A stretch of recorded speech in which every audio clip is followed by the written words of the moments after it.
Alors, si tu as des problèmes de ballonnement, de ventre gonflé, de poids en trop, que tu n'arrives pas à aligner ce tissu adipeux sur ton ventre, sache que ça peut être tout à fait normal parce que nous, humains actuels, avons une zone ici qui bouge très peu. Les muscles sont très peu stimulés. Les muscles sont très peu stimulés à ce niveau-là. Par contre, nous avons une suractivité au niveau du mental. Nous pensons, nous planifions, nous avons des problèmes, nous lisons beaucoup de choses. Il y a des surstimulations au niveau cérébral. Et la surstimulation cérébrale, en fait, qu'est-ce qu'elle entraîne? Une surcharge du système nerveux. Et c'est très simple, hein, quand ton système nerveux est surchargé, le corps passe en mode survie, que tu le veuilles ou que tu ne le veuilles pas.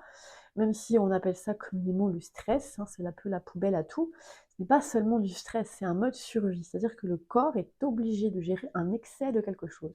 Et quand le corps doit gérer un excès de quelque chose, eh bien, il se met en ce mode survie et il va privilégier certaines fonctions. Et donc, il va diminuer l'activité digestive, il va tendre les muscles en tension, parce que le mode survie, il faut être prêt à faire face à tout et n'importe quoi. À l'époque, il y a des années, c'était pour faire face à un mammouth qui allait nous foncer dessus. Mais aujourd'hui, ce réflexe est toujours là. Donc des tensions musculaires vont s'installer. Alors, tu as les tensions superficielles, celles que tu vas sentir qui vont te faire mal. Mais avant que celles-ci se déclenchent, dis-toi bien qu'il y a toutes les autres en profondeur. Pourquoi?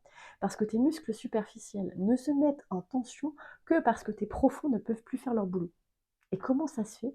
À cause de ce mode survie, il y a des muscles qui sont hyper tendus et d'autres qui ont dû relâcher parce que si tout est tendu, tu vas casser, tu vois? Donc le corps est bien fait et il s'arrange et il y en a qui lâchent d'un côté et de l'autre.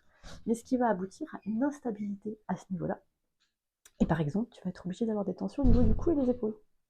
Et tu Donc du coup, cette tension au niveau du cou et des épaules, bah, qu'est-ce qu'elle va faire? Soit tu vas la sentir, soit elle va favoriser l'activité cérébrale, soit tu vas mal à la tête, soit tu vas mal digérer, soit tu vas être gonflé, soit tu vas avoir du poids, et j'en passe, ça peut même être les maladies, etc. Donc il est vital que cette zone bouge. Et il y a un exercice tout simple que tu peux faire partout, qui est celui-ci. Alors il a l'air facile, mais il n'est pas forcément évident.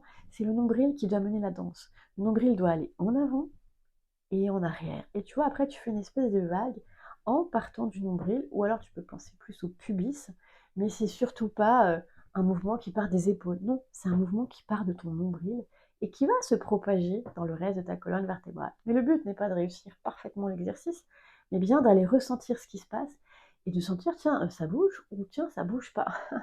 Tu peux faire juste une minute dans ta journée va tout changer sur ton système digestif, sur ton état de stress et bien plus. Alors si tu es curieux d'en savoir plus, abonne-toi à la chaîne et n'hésite pas à aller visiter www.instrucsanté.com. Moi je te dis à bientôt.